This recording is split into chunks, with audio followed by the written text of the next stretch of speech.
Bonsoir, Madame la Ministre, mes très chères sœurs et frères, chers amis.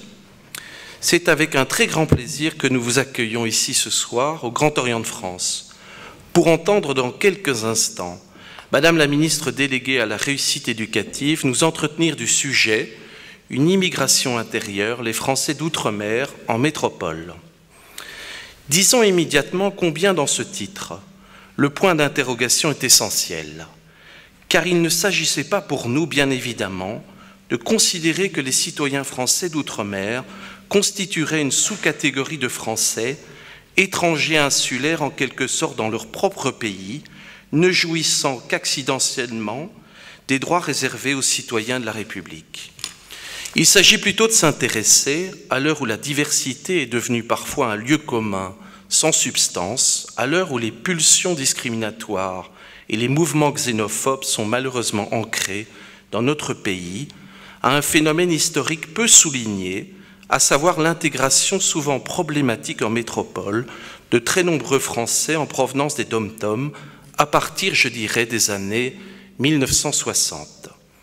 Les difficultés liées à l'arrivée massive de citoyens français, visiblement différents, dans une France très blanche, doivent nous amener à réfléchir profondément aux mécanismes qui contribuent à l'acceptation de l'autre, à son intégration dans un monde qui lui est initialement étranger, parfois hostile, alors que de prime abord, des éléments aussi essentiels que l'éducation, l'emploi, le logement et bien entendu la citoyenneté française paraissaient être intégralement acquis, en tout cas promis, à ces immigrés intérieurs. Ils avaient en effet bénéficié de l'école de la République et avaient été incités à venir en métropole pour exercer certains emplois restés vacants à la suite de pénuries de main-d'œuvre.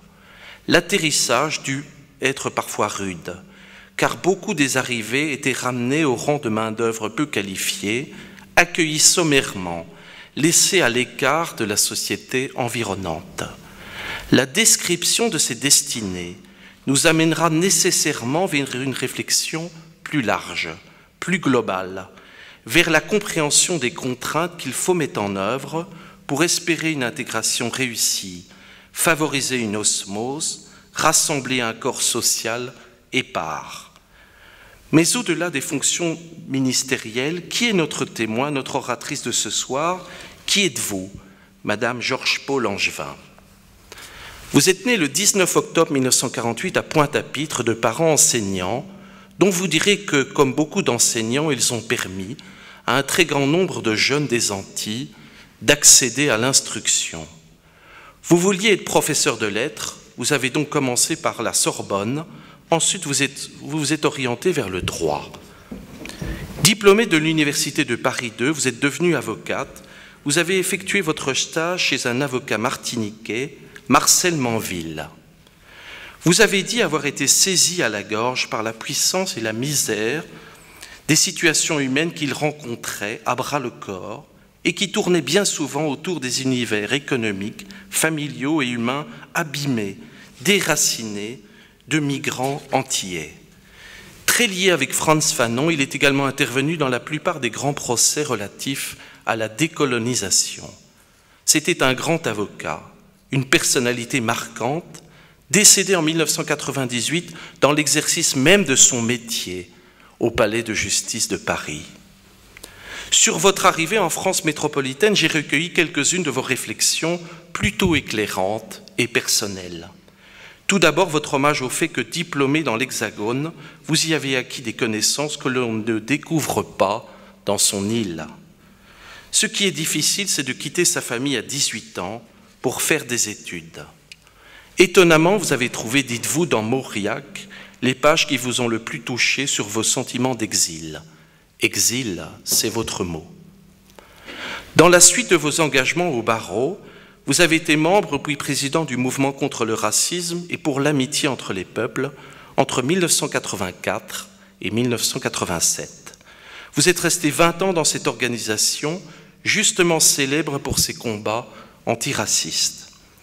J'ai d'ailleurs retrouvé plusieurs citations de vous où vous vous définissez non pas comme une femme politique au sens strict, mais avant tout comme une militante antiraciste qui s'est intéressée à la politique.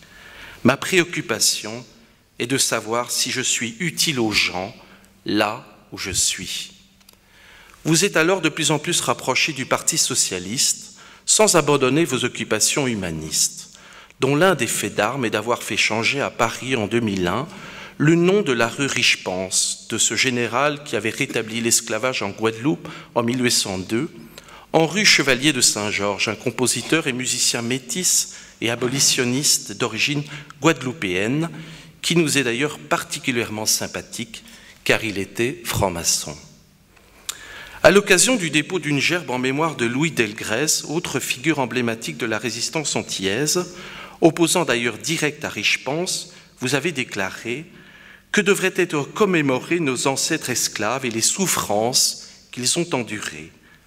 Quelles que soient les responsabilités que nous sommes amenés à exercer, notre mémoire du passé, la mémoire des sacrifices qui ont été faits pour l'égalité, pour la dignité, pour la fraternité du peuple noir, ne doit jamais nous quitter. Vous êtes là dans les pas d'Aimé Césaire qui voyait dans la négritude la solidarité des Noirs de la diaspora avec le monde africain. Sur le plan politique, vous avez exercé différents mandats locaux de 1989 à 1998 en qualité de conseillère du 20e arrondissement de Paris ou de conseillère régionale d'Île-de-France. En 1988, à la demande de Monsieur le ministre Louis Lepin-Sec, vous êtes entré à la direction de l'ANT, c'est-à-dire l'Agence nationale pour l'insertion et la promotion des travailleurs d'outre-mer, ce qui vous a permis, dans le cadre de ce service public chargé de veiller à l'insertion des ultramarins en métropole, de mettre au service de la communauté et de la République vos différentes expériences antérieures. Vous avez dirigé cette institution de 1997 à 2001, disposant ainsi sur de très nombreuses années d'une vision à la fois panoramique et concrète de notre thème de ce soir. On pourrait presque avouer que c'est à ce titre-là, plus que celui de ministre, que vous devez votre présence ici ce soir, même si bien entendu vos préoccupations concernant la formation et l'accès à l'emploi pour les personnes venant d'outre-mer retrouvent un écho perceptible dans le cadre de vos fonctions nationales actuelles.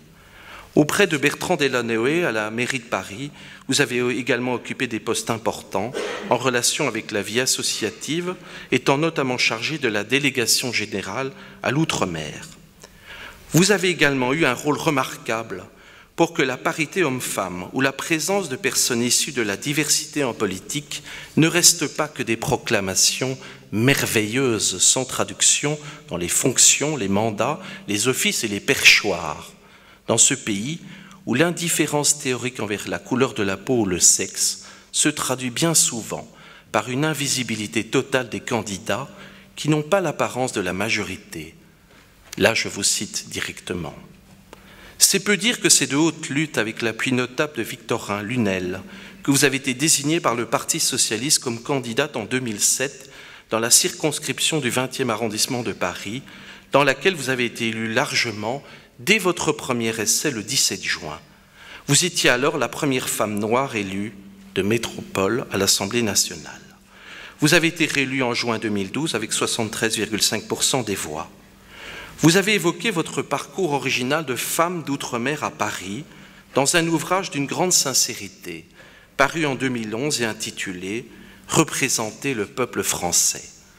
Le 16 mai 2012, vous avez été nommé ministre délégué à la réussite éducative dans le gouvernement de Jean-Marc Ayrault. À ce titre, vous vous préoccupez notamment de l'égalité des moyens éducatifs pour tous, qui, selon vous, ne sont aujourd'hui pas au rendez-vous, à plus forte raison en Outre-mer, dites-vous.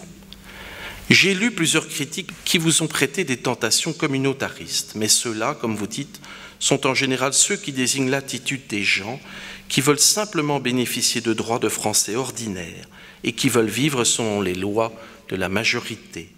Sous des dehors universalistes, les élus, les élites de la République restent configurés sur les mêmes modèles, perpétuant un système excluant des tranches de la population au nom de l'égalité.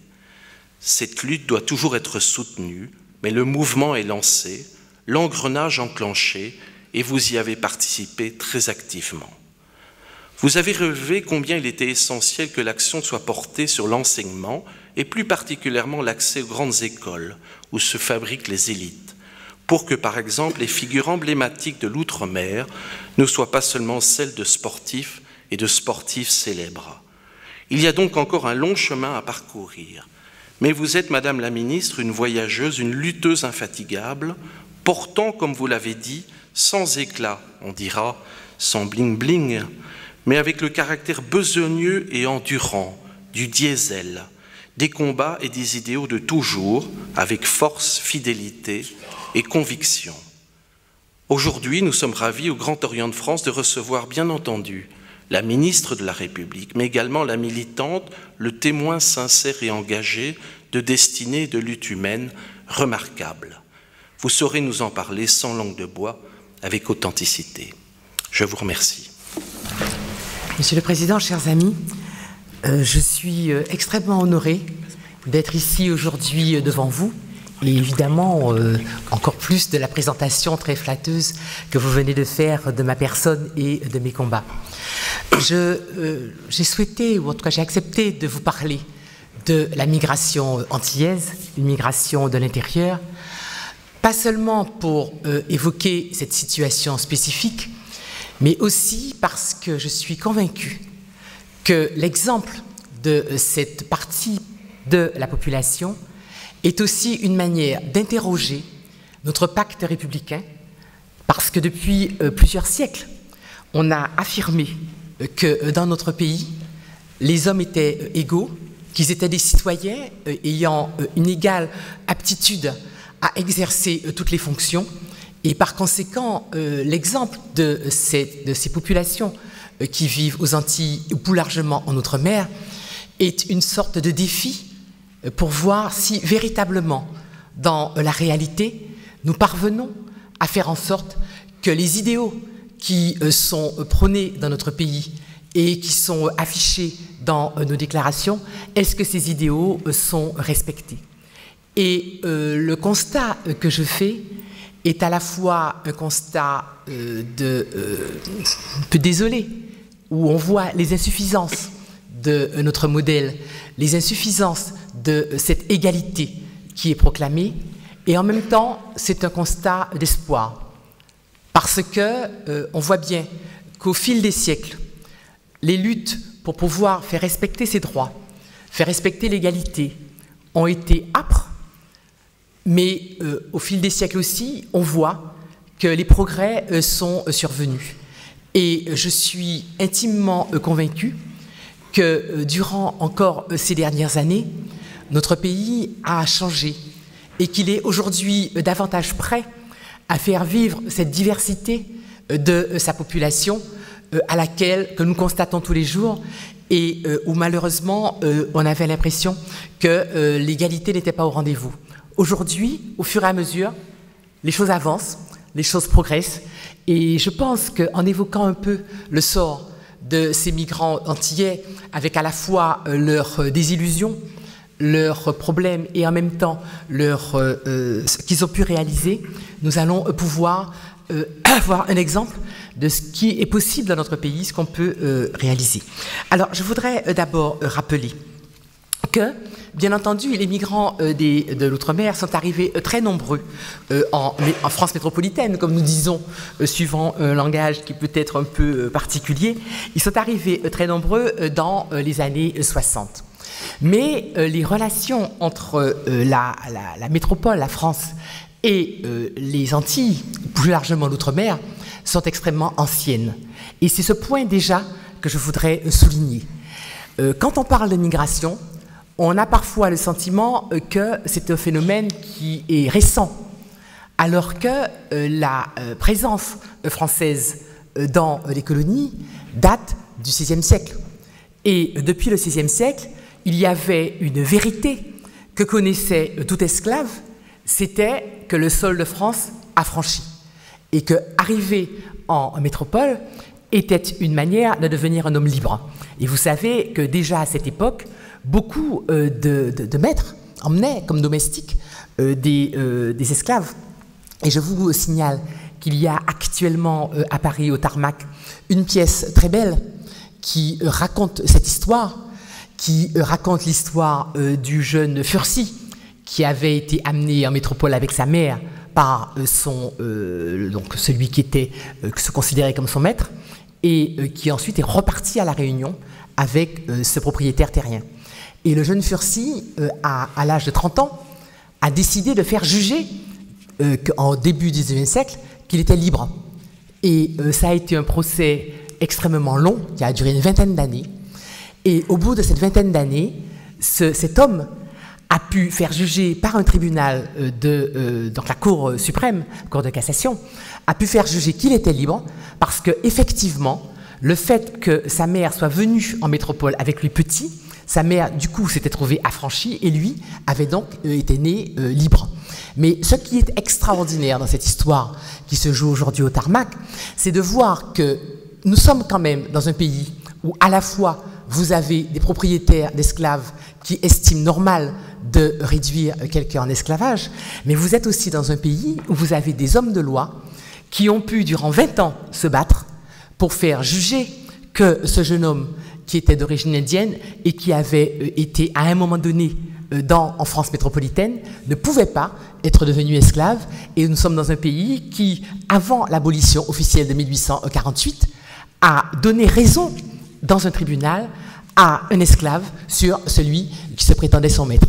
Donc d'ores et déjà, on voit que c'est déjà un peu la complexité ou la double face de la société dans laquelle nous vivons. Donc quoi qu'il en soit, durant des années, il y a eu une petite population comme celle-là de personnes qui venaient de l'outre-mer et des Antilles.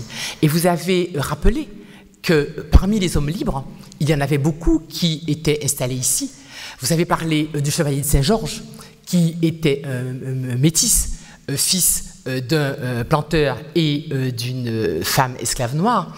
Et il faut toujours se rappeler que le chevalier de Saint-Georges, déjà à l'époque de la cour, donc à l'époque où les préjugés étaient quand même infiniment supérieurs à ce qu'ils sont aujourd'hui, le chevalier de Saint-Georges a pu être un escrimeur et un homme musicien qui était extrêmement réputé à la cour du roi, et que finalement, il a été d'ailleurs, je crois, initié. Et au moment où la Révolution est arrivée en France, le chevalier de Saint-Georges a pu, pour défendre les idéaux révolutionnaires, lever une légion qu'on appelle la Légion des Américains. Ce qui signifie qu'à cette époque, en France métropolitaine, il y avait déjà des centaines, voire des milliers d'hommes libres, de couleur, qui étaient prêts à s'engager pour défendre les idéaux de la Révolution.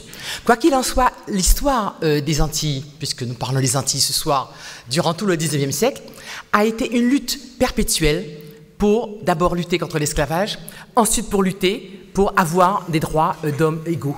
Ce qui fait que j'en déduis l'idée que l'égalité n'a jamais été quelque chose qui a été donné. L'égalité, elle est inscrite dans nos textes fondateurs.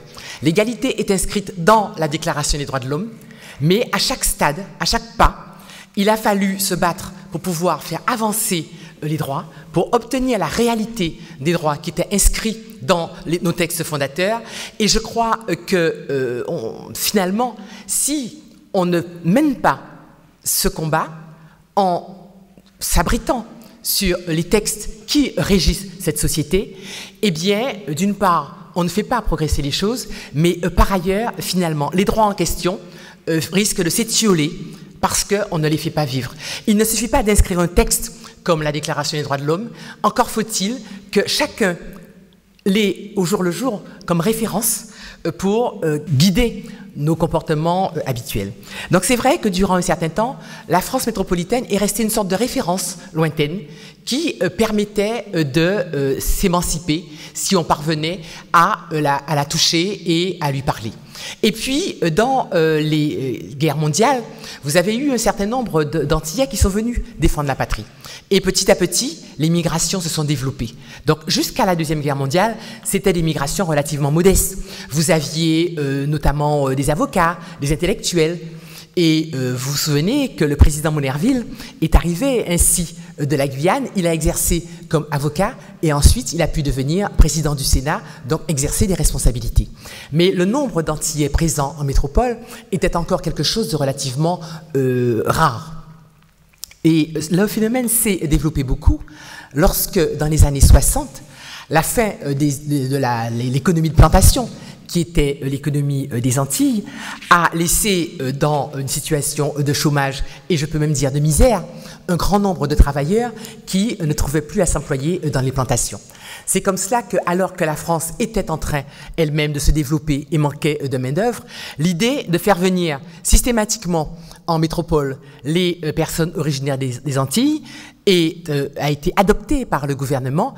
Et il faut savoir, je ne sais pas si les autres migrations sont du même ordre, mais la migration des Antillais, ou plus largement des originaires d'outre-mer vers la métropole, a été organisée systématiquement par le gouvernement de manière à répondre aux besoins de main-d'œuvre qui, à cette époque-là, se faisaient jour. Donc les personnes de l'outre-mer avaient une place spécifique, finalement, sur le marché du travail, parce que les étrangers venaient dans les usines, dans les ateliers, étaient donc des salariés du privé, mais les Antillais, et plus largement ceux de l'outre-mer, avaient des places en quelque sorte réservées dans les emplois de service et dans le bas de la fonction publique. C'est ainsi que dans les années 63, le Bumidum a été créé, et le Bumidum avait, dans le cadre du plan, des objectifs chiffrés de population à faire rentrer pour que chaque année, on ait du personnel dans les PTT, dans les hôpitaux, à la RATP et ainsi de suite. Donc, ce qui s'est passé, c'est qu'il a fait rentrer un nombre considérable de personnes dans ce pays. Si vous réfléchissez qu'il y avait à peu près 250 000 Martiniquais dans les années 50, on s'aperçoit qu'il y a eu environ 250 000 Antillais qui étaient en migration en métropole dans les années 80.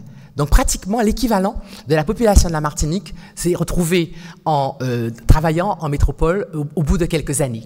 Donc ça a été une politique qui a été suivie d'une manière très importante par le gouvernement et qui, là encore, il faut porter un avis contrasté sur cette politique, puisque à la fois je pense que il n'y avait pas à l'époque dans les Antilles le chômage, les droits sociaux, le RMI est arrivé beaucoup plus tard, donc les gens étaient effectivement dans une situation économique extrêmement difficile, mais donc ils ont pu gagner leur vie en venant ici en métropole, mais au prix effectivement d'un arrachement à un environnement familier qui a été extrêmement difficile.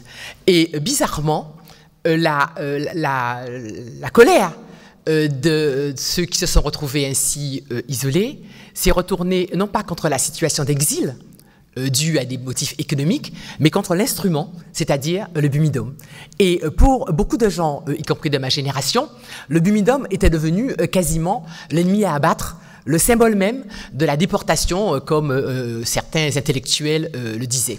Alors après, j'ai un peu regardé et je me suis rendu compte qu'en fait, le phénomène du départ vers la métropole n'était pas simplement un phénomène qui s'était passé pour la France à cause du Bumidum.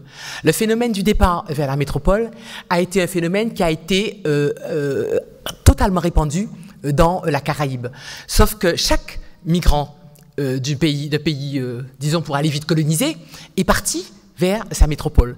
Les Antillais anglais sont partis vers Londres, bien avant d'ailleurs la migration organisée des Antilles françaises, et les Portoricains, par exemple, sont partis vers les États-Unis. Et je vous signale, enfin, si vous avez tous connu la comédie musicale West Side Story, et c'est vrai qu'on y parle au fond de cela, de la douleur de l'exil, de la douleur de la migration et des difficultés qu'ont pu éprouver les Portoricains en arrivant à New York. Eh bien, finalement, moi, j'ai tendance aujourd'hui, en regardant les choses avec du recul, à me dire que si sans doute un certain nombre de gens ont souffert d'être transplantés, eh bien, en quelque part, ils ont pu faire leur trou, ils ont pu gagner honorablement leur vie, élever leurs enfants, et finalement, alors qu'au démarrage, ils avaient pensé partir quelques années en métropole, gagner leur vie et repartir évidemment au pays, eh bien, on est arrivé à une situation où ça a été une immigration finalement de peuplement et qui a changé significativement l'allure et la composition de la population en métropole et surtout la composition du peuple de nos banlieues. Et ce qu'il faut voir, c'est que durant des années, donc, le gouvernement a continué à travailler sur la migration antillaise. Après le BUMIDOM, ça a été l'ANT, où on a plutôt essayé de pallier les difficultés de la migration, de travailler sur l'insertion sociale et culturelle des populations.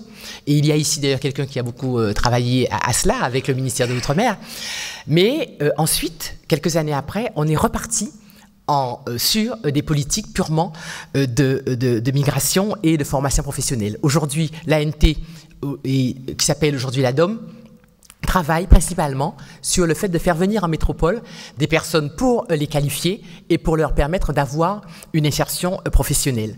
Donc, en soi, les évolutions de politique du gouvernement peuvent se comprendre en fonction des besoins propres de la main-d'œuvre en France, ou de la formation ou de l'emploi en France.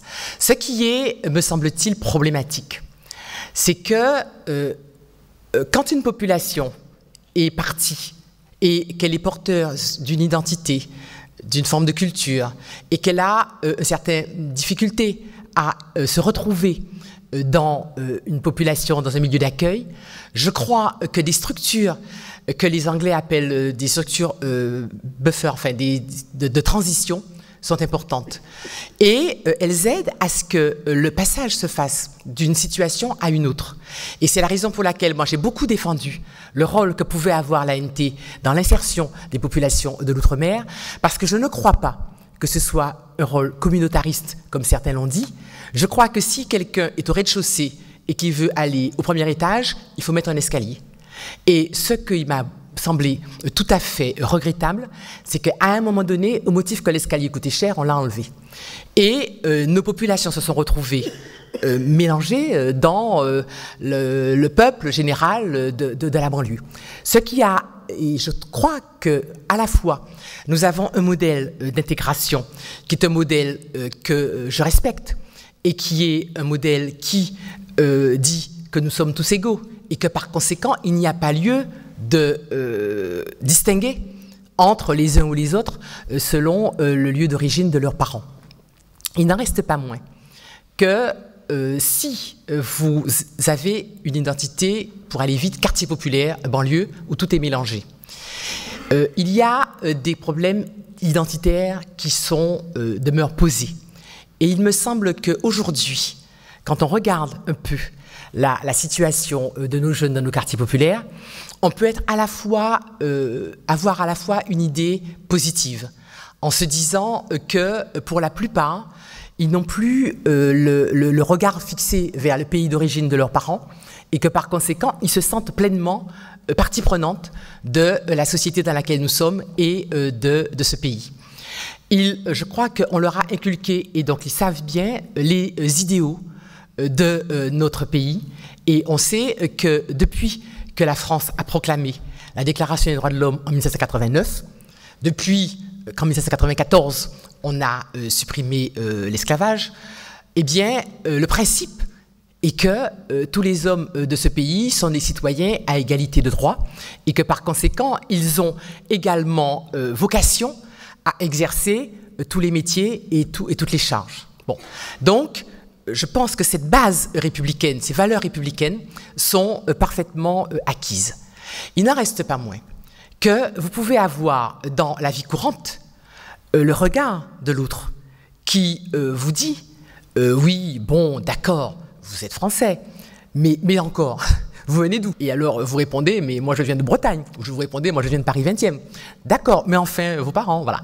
Donc, il me semble que nous avons peut-être, en quelque part, ne pas été suffisamment attentifs à une chose. C'est que l'objectif de notre pays est que tout le monde vive ensemble à égalité de droits et de devoirs, que tout le monde adhère aux valeurs de la République. Mais il me semble que si on a conscience de minimum d'identité ou de culture spécifique, on est peut-être mieux armé pour affronter un certain nombre de difficultés dans l'insertion ou dans le regard des autres qui peuvent vous faire penser que bien sûr vous êtes, comme disait Coluche, vous êtes égaux, mais parfois un peu moins égaux que les autres. Et à ce moment-là, je crois qu'on peut être armé pour pouvoir revendiquer ses droits et sa légitimité en tant que citoyen français si on sait un peu mieux d'où on vient et quelle est son histoire. Et je crains que certains de nos jeunes qui ne connaissent absolument pas le substrat culturel ou historique de leur famille soient un peu mal à l'aise pour comprendre ce qu'ils font là, comprendre à la fois la richesse que cette multiculturalité représente pour leur pays et l'importance que peut représenter pour un pays comme le nôtre le fait de pouvoir faire vivre dans la réalité les principes qui ont été affichés un jour et qui demeurent la base de notre pacte républicain. Je crois que si, par exemple, un jeune qui a des parents originaires des Antilles a quelques notions sur ce qu'a été l'histoire des Antilles, ce que sont les grands hommes qui ont fait l'histoire des Antilles, quelles ont été les luttes qui ont été menées pour parvenir à l'égalité des droits. Vous savez que, par exemple, il faut quand même rappeler que le fait d'accéder à la conscription a été l'objet d'une lutte considérable. Parce qu'à un moment donné, les propriétaires terriens aux Antilles, même s'il n'y avait plus d'esclaves, considéraient qu'eux pouvaient défendre la patrie et pas ceux qui avaient la peau, qui étaient des hommes de couleur. Donc, arriver à être conscrit était une lutte. Arriver à voter a été une lutte.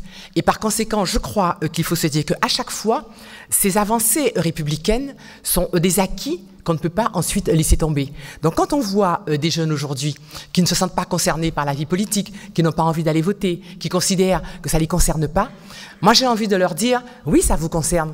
Parce que vous avez des gens qui étaient des ancêtres qui étaient loin, qui se sont battus pour que vous ayez ce droit, que vous ayez le droit de dire votre mot sur la vie du pays dans lequel vous vivez. Et par conséquent, ce droit qui a été acquis de haute lutte, eh bien ce droit, il faut l'exercer. Il faut savoir que pour venir se battre en France durant les guerres, il a fallu pareil, il a fallu que les gens se battent en disant « Nous, on a la nationalité française et on prétend venir libérer notre patrie ». Par conséquent, il me semble que si on connaît cela, si on connaît les textes d'Aimé Césaire, si on sait que, par exemple, si on est malien, on n'est pas seulement d'une lignée des boueurs, mais qu'on descend aussi de grands empires africains qui ont inventé des choses remarquables autrefois, je pense qu'on a une autre approche de ce que c'est que cette interpénétration des cultures qu'il y a aujourd'hui dans les banlieues françaises. Et il me semble que ne pas s'intéresser à l'histoire, à la culture, à travers le monde, ne pas se dire que le fait qu'aujourd'hui, dans notre pays, et par exemple dans nos quartiers populaires, nous avons une rencontre extraordinaire de gens qui ont la chance d'avoir le français en partage, d'avoir des idéaux républicains en partage, d'avoir des histoires longtemps communes, mais qui ont aussi une part d'eux-mêmes qui se rattachent à d'autres cultures, à d'autres civilisations, eh bien, c'est une richesse considérable pour celui qui porte ce double héritage. Mais c'est aussi une richesse considérable pour notre pays. Parce que si aujourd'hui on va au Vietnam, eh bien, on a des gens qui se souviennent de ce que c'est que de leur relation avec la France.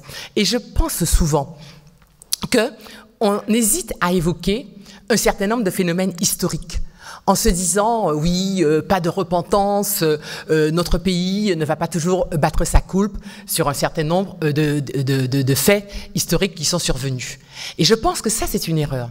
C'est une erreur. Parce que, d'abord, même si depuis des siècles, il y a eu des moments difficiles dans les relations entre les peuples d'outre-mer, et je dis même d'outre-mer au sens large, et leur métropole, il faut bien voir que les revendications ou les critiques qui pouvaient émaner de ces peuples d'outre-mer n'étaient pas sur l'idéal. Au contraire, la République est parvenue à faire que tous les peuples, je crois, dans toutes les colonies, ont adhéré fondamentalement aux principes républicains, notamment parce qu'ils portaient l'idée d'égalité et de fraternité. Mais ce qui a été souvent critiqué, et ce qui d'ailleurs a amené les crises, les ruptures, ce n'est pas l'idéal, c'est le fait qu'on ne respectait pas l'idéal. Et vous pouvez aller partout dans les anciennes colonies de la France, vous allez voir qu'il y a à la fois il y a eu des crises dues au fait que les gens n'étaient pas respectés, mais il y a toujours une adhésion profonde aux valeurs de la République. J'ai vu ça par exemple avec Haïti. Quand vous prenez l'histoire d'Haïti, eh bien Haïti est resté un pays francophone. Les Haïtiens demeurent attachés à la France et d'ailleurs aujourd'hui souvent viennent dans les colonies, dans les départements français d'outre-mer. Mais c'est vrai que ce qui a posé problème en Haïti, ce n'est pas l'idéal républicain. Ce qui a posé problème, c'est que l'idéal républicain a été foulé aux pieds. C'est que Napoléon a voulu, à un moment donné, remettre en esclavage des hommes que la Révolution française avait libérés. Et vous allez voir qu'à chaque stade des décolonisations où ça s'est mal passé, c'est parce qu'il y a à la fois des idéaux extraordinaires auxquels tout le monde adhère et une réalité qui est souvent beaucoup moins glorieuse. Donc c'est la raison pour laquelle je pense que cette histoire, même si elle est difficile, elle doit être reprise pour qu'on puisse se constituer une mémoire commune. Parce qu'on voit qu'à chaque stade, eh bien, il n'y a pas eu des luttes entre des colonisés et les colonisateurs. Il y a eu des luttes entre des personnes qui souffraient et leurs amis qui défendaient les droits de l'homme et d'autres personnes qui voulaient maintenir des privilèges. Et vous reprenez à chaque stade, vous avez exactement la même chose. Et je discutais avec des jeunes à l'occasion de la Journée des droits de l'homme l'autre jour dans un lycée professionnel dans le 19e et je leur disais ce qui était extraordinaire. Quand vous parlez du fait que l'abolition de l'esclavage a été prononcée en 1848. Ce qui est extraordinaire, c'est que bien entendu, il y a eu des luttes des esclaves. Il y a eu cette lutte désespérée qui a été menée par Delgrès contre Riche-Pense, puisqu'on parlait de ça tout à l'heure. Mais en 1848, qu'est-ce qui s'est passé? C'est qu'il y a eu une révolution à Paris et que les Parisiens, ne supportant plus le régime qui leur était fait, se sont rebellés contre le régime du moment. Et dans l'élan de fraternité, on dit oui, eh bien nous ne supportons pas non plus qu'il y ait d'autres personnes en esclavage. Et le gouvernement provisoire a immédiatement, tout de suite, prononcé l'abolition de l'esclavage, parce que vous savez ce que c'est, les réformes, quand on attend, on n'est pas sûr qu'elles se fassent une fois que l'élan est retombé. Donc si vous voulez, ça montre bien que dans ce pays, à chaque moment, il y a eu des amoureux de la liberté, des amoureux des principes, et il y a eu des gens qui ont préféré défendre des privilèges, des avantages et un confort personnel. Et moi, j'ai tendance à me dire qu'aujourd'hui encore, dans notre pays, eh bien, c'est toujours un peu la même chose. Et c'est toujours cette lutte qu'il faut recommencer. Pourquoi? Parce que quand vous prenez les chiffres, et aujourd'hui, là où je suis, c'est quand même quelque chose qui est préoccupant.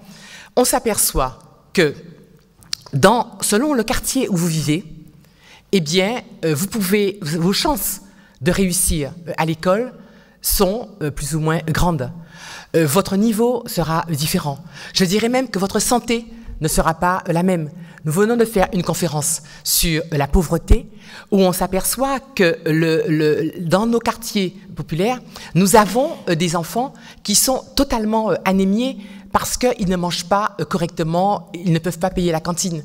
Nous avons donc des inégalités aujourd'hui qui se sont accrues, qui font que les droits de l'enfant que nous avons signés, nous avons la Convention des droits de l'enfant de ce pays, notre modèle républicain est assis sur la Convention des droits de l'homme, et ces droits de l'enfant que nous garantissons, le droit à l'instruction, le droit à l'éducation, le droit à la santé, eh bien tout cela est battu en brèche dans un certain nombre de quartiers populaires. Alors qu'est-ce qu'on nous disait sous l'ancien gouvernement? On nous disait, mais ces jeunes dans les quartiers populaires sont, grosso modo, ce sont des sauvageons, il faut envoyer l'armée, la police, etc. pour les mater, parce qu'ils ne respectent rien, ils n'aiment pas leur pays. Bon. Et je me souviens qu'on nous avait même fait tout un discours, parce qu'il y avait des jeunes qui avaient brandi les drapeaux algériens le jour où il y avait eu un match de foot, en nous disant il n'y a pas de civisme chez les jeunes des banlieues, il faut maintenant les déchoir de leur nationalité. Et ça m'avait profondément choqué, parce que il faut bien voir qu'à un moment donné, quand il y a un mouvement de révolte, ça tient aussi aux inégalités. Donc je dis aujourd'hui que le problème n'est plus un problème extérieur à l'Hexagone, mais il y a un problème intérieur. Je crois que se rappeler de l'histoire, se rappeler des luttes du passé est extrêmement important. Parce que ce qui est en jeu, c'est de faire vivre le modèle républicain. Et par conséquent, il me semble que la Déclaration des droits de l'homme et tous ces textes fondateurs n'ont pas pris une ride. Ils sont toujours valables. Notre enjeu dans la période où nous sommes, c'est de faire en sorte que ces idéaux soient perceptibles, soient crus par les jeunes, parce qu'ils verront que véritablement, ils infusent notre action et c'est ce que nous voulons aujourd'hui mettre en œuvre. Donc quand j'entends un certain nombre de propos disant les Noirs ceci, les Arabes cela, etc., je me dis, mais voilà des gens qui, une fois de plus, n'ont pas compris dans quel pays nous vivons. Nous avons un certain nombre de principes qui font que la France est une grande nation. Ce sont ces principes qui font sa grandeur et sa renommée à travers le monde. Par conséquent, je ne dis pas que c'est toujours facile, mais nous devons nous atteler à faire en sorte que ces idéaux soient crus par nos jeunes, soient crus dans les quartiers populaires, parce qu'ils verront que la politique qui est menée est une politique qui vise à ce que nos idéaux soient respectés. Et c'est la raison pour laquelle, me semble-t-il, se battre pour l'égalité, l'égalité d'accès aux services publics, l'égalité dans l'instruction, l'égalité dans la formation, l'égalité pour l'accès à l'emploi, ce sont des points extrêmement importants, parce qu'aujourd'hui, nous sommes tous sur le même bateau. On ne peut pas repartir en arrière.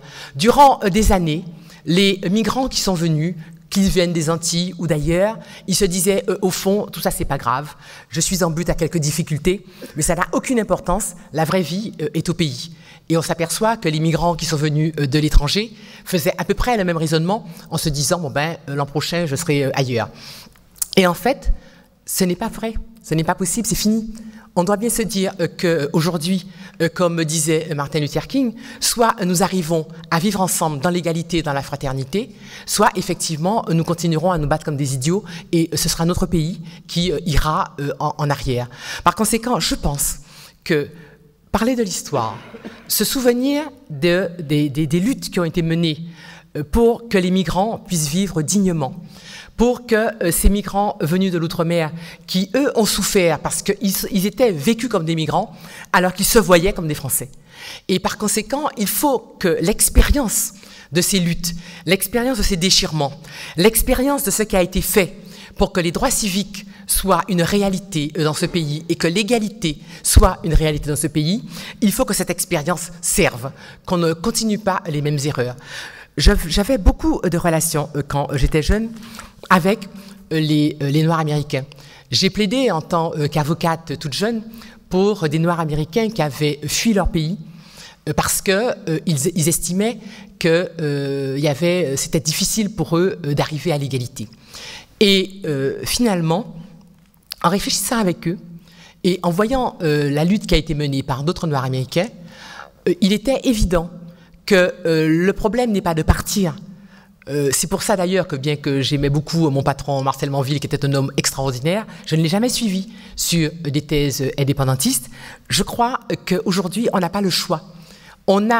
Soit on fait vivre cet idéal républicain, et là, on est tous responsables. Je pense que la société d'accueil est responsable. Le gouvernement doit mettre les moyens pour que ça se passe bien, mais il faut que tous les citoyens, quels qu'ils soient, quelle que soit leur couleur de peau, il faut qu'ils adhèrent à cet idéal républicain. Il faut qu'ils se disent que c'est la loi, comme Furcy, qui a vocation à les libérer, à leur assurer l'égalité. Et par conséquent, je ne crois pas au repli sur telle ou telle communauté. Je ne crois pas au repli sur telle ou telle religion. Je ne crois pas que nous allons nous en sortir en se séparant les uns des autres. Et je ne crois pas notamment qu'une partie de la classe moyenne de ce pays va s'en sortir en essayant de préserver ces petites têtes blondes et de les mettre dans des écoles bien à part pour qu'eux aient de bonnes écoles, alors que les autres, on va laisser les choses se dégrader. Donc je crois qu'aujourd'hui, il faut à la fois que ceux qui ont le savoir, ceux qui ont le pouvoir, se disent que nous avons aujourd'hui une tâche, c'est de faire en sorte que le vivre ensemble soit une réalité, de faire en sorte que l'égalité soit une réalité. Mais je dis aussi qu'on ne peut pas continuer pour une partie de la population à se dire eh bien moi finalement je ne suis pas bien, je suis discriminé, je n'ai pas ma place, par conséquent je reste spectateur, je reste en marge. Je pense que la lutte pour la démocratie, la lutte pour l'égalité des droits, elle doit être menée par tout le monde. Et par conséquent, si il y a une partie de la population, et notamment les plus jeunes, qui ne se sentent pas concernés par cette bataille pour que les principes fondateurs soient respectés, eh bien nous ne parviendrons pas à la gagner, cette bataille pour l'égalité. C'est chacun, je pense, à sa place, qui doit faire en sorte que les principes de la République soient respectés et vivent. Sinon, il me semble que nous allons vers des moments qui seront difficiles, mais comme j'ai une nature fondamentalement optimiste, je n'y crois pas. Je pense que malgré à chaque petit stade où on s'est battu, où on a fait un pas en avant, à chaque stade, on a eu l'impression que finalement, ce n'était pas la peine de militer, on perdait son temps et que les choses n'avançaient pas. Parfois, quand on voit que Le Pen est au deuxième tour aux élections législatives de ce pays, on se dit, mais où on va, qu'est-ce qui arrive? Mais après, le lendemain, on doit se dire que si on veut que les idéaux de haine, d'exclusion, ne l'emportent pas, ne progresse pas, eh bien, il faut que chacun, là où il est, se sente responsable de faire vivre les principes démocratiques, de faire vivre la République et de faire vivre la Déclaration des droits de l'homme. C'est la raison pour laquelle moi je pense que si effectivement, tous ensemble, banlieue ou pas banlieue, blanc, noir ou jaune, musulmans ou juifs, on se dit que nous avons en commun l'obligation de faire vivre cette société, eh bien, nous pourrons tout à fait y arriver. Et je voudrais, en terminant, rappeler qu'il y a des difficultés, qu'il y a des problèmes, mais qu'il y a eu aussi des moments extrêmement importants et émouvants. Et que, par exemple, dans la société française actuelle, il n'y a pas suffisamment de modèles positifs qui soient donnés à la jeunesse. Mais bon, il y a évidemment les footballeurs, les artistes qui commencent à être connus. Mais petit à petit, les choses progressent. Les grandes écoles ont compris qu'elles ne pourront pas continuer à agir si elles n'arrivent pas à former une élite dans ce pays qui soit à l'image de la population. Et on a beaucoup critiqué, on critique beaucoup Richard Descoings, mais je pense qu'il avait compris qu'il fallait absolument élargir l'assiette de Sciences Po, faire en sorte que les hauts fonctionnaires de ce pays ressemblent à la population de ce pays. Vous l'avez dit, quand nous avons commencé à dire qu'il n'était pas compréhensible que les représentants du peuple ne ressemblent pas au peuple, on nous a dit vous êtes raciste, grosso modo, nous on ne fait pas attention à ça. Or, il est très important que dans les représentants de la nation, il y ait des gens qui ressemblent à tout le monde. Bon. Donc, je crois qu'aujourd'hui, c'est une notion qui est passée dans le langage courant, et effectivement, autant le Parti socialiste avait été extrêmement dubitatif quand on lui avait posé cette question en 2006, autant aux dernières élections, la direction du Parti socialiste s'est acharnée à avoir des élus représentatifs de la diversité de la société française. Donc je crois, encore une fois, que les seuls combats qu'on perd, ce sont les combats qu'on ne mène pas. Et par conséquent, il me semble que chacun a notre place. Et pour beaucoup d'entre vous, étant donné la société devant laquelle je m'exprime, je sais qu'à votre place, vous faites en sorte que les choses progressent. Je dois dire, puisque je suis devant une assemblée où il y a beaucoup de maçons, qu'il me semble que dans le combat que j'ai mené en 2006, dans les gens qui m'ont soutenu pour des raisons de principe, il y avait beaucoup de gens qui l'ont fait pour des motifs philosophiques d'antiracisme, et je crois qu'ils ont joué un rôle assez important dans le succès de ma démarche. Donc je pense que chacun à sa place doit faire le maximum pour que notre société soit à la hauteur de ses idéaux, et je ne doute pas que tous ensemble on arrivera à la faire progresser. Voilà.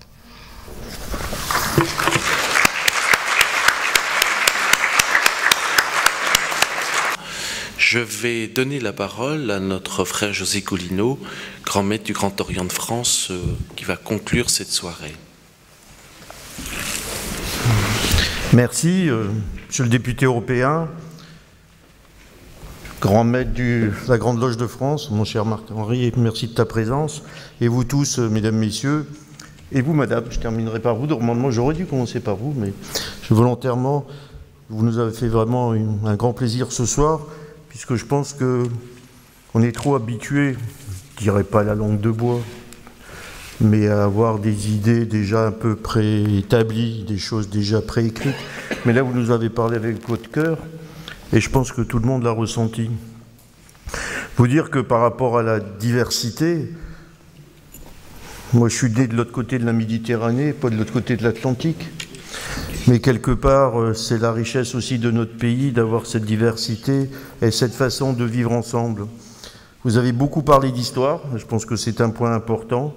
Il faut savoir garder ses racines. Il y a une phrase de Gide aussi que j'aime bien, le présent serait plein de tous les avenirs si le passé n'y projetait pas son histoire. Je pense que quelque part notre histoire elle est là, nous l'avons tous avec nous et c'est celle-là qui va nous construire également. Vous avez parlé beaucoup du mot égalité, je l'ai remarqué. Liberté, égalité, fraternité. L'égalité, c'est vraiment une notion essentielle. Mais je pense que cette égalité, pour qu'elle existe vraiment dans notre pays, pour que ces libertés puissent être exercées par nos citoyens, par des Français qui sont autour de nous, il faut aussi qu'ils aient l'accès à un certain nombre de richesses. Qu'on voit les problématiques de logement, les problématiques de maladie, de santé, comment on peut être libre et égaux quand on n'a pas les moyens de se loger, de se nourrir ou de se soigner. À un moment donné, je pense que la République, elle a un devoir énorme par rapport à cette égalité et faire en sorte que ce ne soit pas simplement écrit là-haut, mais également une réalité quotidienne pour les hommes et femmes de ce pays. Vous avez dit quelque chose qui m'a beaucoup plu, moi, tout à l'heure, c'est que vous avez dit les réformes, il ne faut pas attendre trop longtemps. Donc ça, croyez que le Grand Orient de France, il ne veut pas attendre, madame. Nous avons demandé un certain nombre d'actions fortes qui ne coûtent pas beaucoup d'argent. Par exemple, vous connaissez notre attachement à la laïcité et nous avons souhaité, puisque ça a été dit à cette place-là par un candidat à la présidence de la République qui maintenant est président, la constitutionnalisation des articles, les 2 premiers articles de la loi de 1905 sur la laïcité. Et nous pensons qu'en politique, comme vous l'avez dit si bien, il y a des actes symboliques forts qui marquent un moment, puisque je pense que l'action politique, c'est de faire bouger la société, mais aussi de donner un sens aux choses. Et je pense que par des actes symboliques forts, on doit donner un sens. Je sais qu'il y a les problématiques de la fin de vie, le mariage pour tous, je ne vais pas tout développer, mais je pense que cette société qui est la nôtre, comme je vous l'avais dit tout à l'heure, on est dans une phase où notre monde évolue et on est à des points d'inflexion de l'histoire. Et je pense que ceux qui sont actuellement au pouvoir, par le vote de nos concitoyens, sont à un moment crucial de l'histoire. Et je pense que l'histoire nous jugera, nous tous, par rapport à ce qu'on a su ou pas su faire à un moment donné. Mais je pense qu'avec le cœur, la chaleur que vous nous avez démontrée, vous saurez être le porte-parole de tout le monde pour qu'on soit tous au rendez-vous de l'histoire. En tout cas, merci de votre présence.